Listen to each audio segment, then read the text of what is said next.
क्रांतीनगर आणि संदेशनगर मधील सर्व बांधव भगिनी आणि पत्रकार मित्रांनो,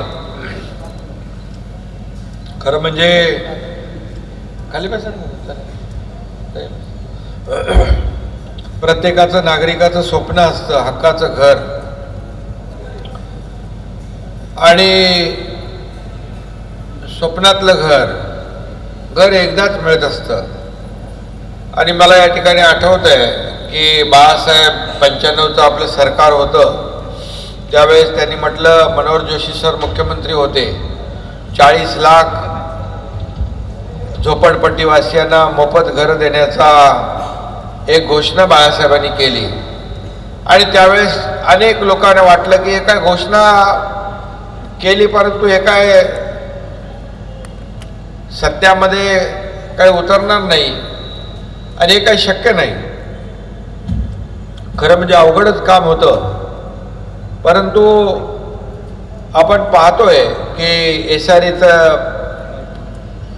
झोपडपट्टीचा पुनर्विकास, म्हाडाचा पुनर्विकास, आज आपल्या मुंबईमध्ये आपल्या सरकारच्या माध्यमातून आपण अनेक निर्णय घेतोय. जेव्हा आपले आमदार महोदय गोरगरिबांचा आमदार कसा असावा, तर आपल्या मामा लांडेंसारखा असावा, अशा प्रकारचं त्यांचं काम. एकदा त्या अधिवेशनामध्ये इथल्या मतदारसंघातल्या सगळ्या समस्या त्याचा पाढा वाचत होते आणि पाढा वाचता वाचता रडायला लागले. आणि खऱ्या अर्थाने त्यांच्या भावना ज्या आहेत त्यांनी त्या प्रकट केल्या. आणि एक संवेदनशील आमदार म्हणजे दुसऱ्याचं दुःख ते आपलं दुःख समजून काम करणारा.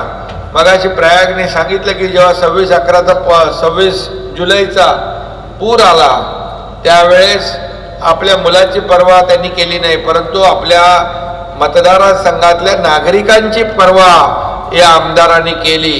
हे सगळ्यात मोठं म्हणजे ही सर्वसाधारणपणे अशा प्रकारच्या ज्या काही घटना असतात त्या आपल्याला पाहायला मिळत नाहीत.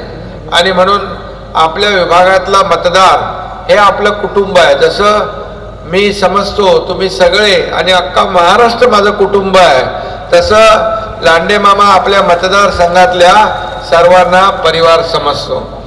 कारण आता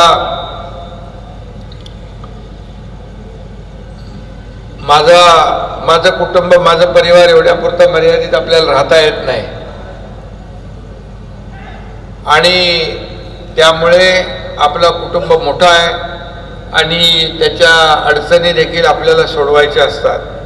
आणि म्हणून आज मला पहिलं काम आमदार महोदयांनी सांगितलं, त्या MMRDAच्या घराला दुरुस्तीसाठी पैसे पाहिजे.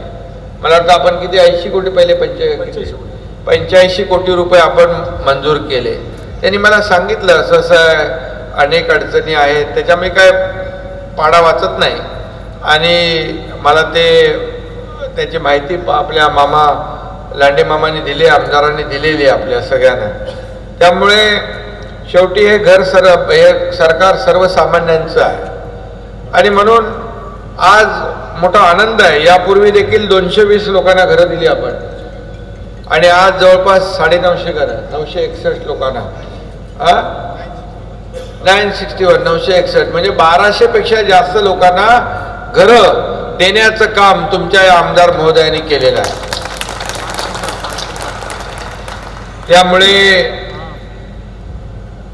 आपल्या मतदारसंघातल्या सर्वसामान्य लोकांसाठी घरं पाहिजेत. रोटी कपडा मकान देनेवाला हे आमदार आहे.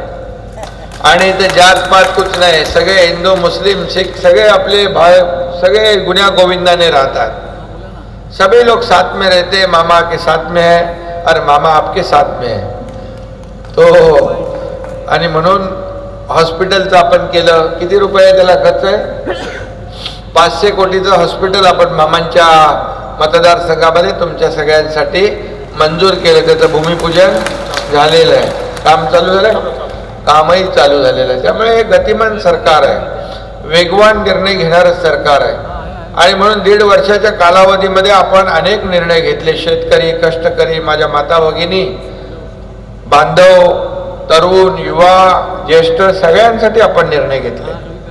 आज मुंबईमध्ये देखील आपण पाहतोय की सगळे अनेक वर्ष खड्ड्यातून लोकांनी प्रवास केला. आता सगळेच्या सगळे रस्ते आपण सिमेंट कॉन्क्रीटचे करतोय. पुढच्या 2-3 वर्षामध्ये एकही खड्डा आपल्याला दिसणार नाही. दरवर्षी रिपेअरिंगवर त्याचे पैसे जे खर्च होत होते ते वाचणार. कशाला ते खर्च करत होते मला माहित नाही, काळा पांढरा सगळं करत होते, परंतु आता हे सगळं बंद. आणि त्याचबरोबर सुशोभीकरणाची कामं सुरू आहेत. बाळासाहेब ठाकरे आपला दवाखाना आहे का नाही? 4 तुमच्याकडे पोटदुखीवाले जास्ती आहेत.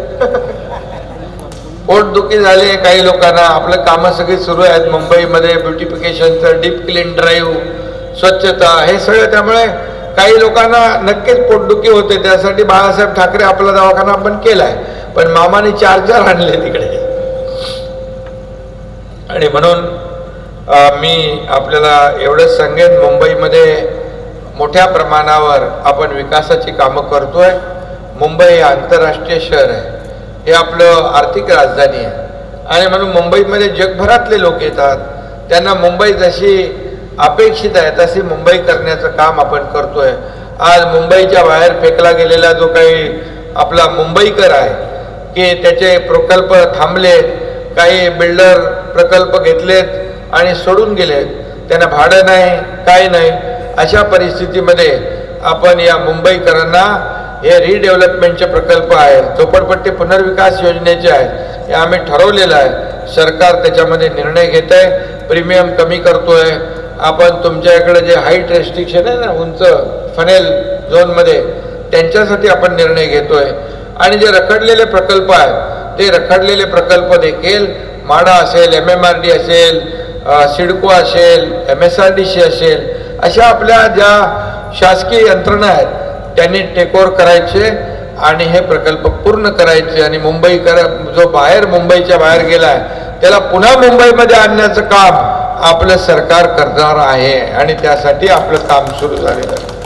आणि फक्त निवडणुकीमध्ये मुंबईकर, मराठी माणूस एवढ्यापुरतं आपल्याला मर्यादित नाही राहायचं, तर त्याला खऱ्या अर्थाने काय पाहिजे ते देण्याचं काम आपण करतोय. मेट्रोची कामं सुरू आहे. आज मेट्रोचे प्रकल्प काही कारणामुळे थांबवले होते. आपण आपलं सरकार आल्यावर ते पहिले चालू केले.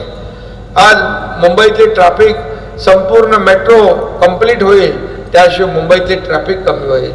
जी खाजगी वाहनं आहेत त्याच्यामध्ये कोणी जाणार, कशाला घरातून खाजगी वाहन आणतील?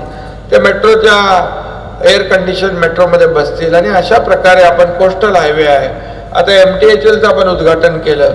खूप मोठ्या प्रमाणावर प्रकल्प मुंबईमध्ये सुरू आहेत. आणि त्यामुळे मी आपल्याला ज्यांना आज घरं मिळणार आहेत त्या सगळ्यांना मी मनापासून शुभेच्छा देतो. आपण घर मिळाल्यानंतर आपलं घर नेटकं, आपल्या इमारतीची डागडुजी, आपल्या परिसराची स्वच्छता आपण सगळ्यांनी त्याची निगा राखली पाहिजे. आणि आपल्या जे कोणी येतील त्यांना वाटलं पाहिजे बाबा हे सोसायटी चांगली सोसायटी आहे, स्वच्छ, सुंदर आणि या ठिकाणी लोकांना आरोग्यदायी अशा प्रकारच्या कामाची आपल्याकडून मला अपेक्षा आहे. आणि म्हणून मी आजच्या या चावी वाटपाच्या कार्यक्रमाला मनापासून आपल्याला शुभेच्छा देतो.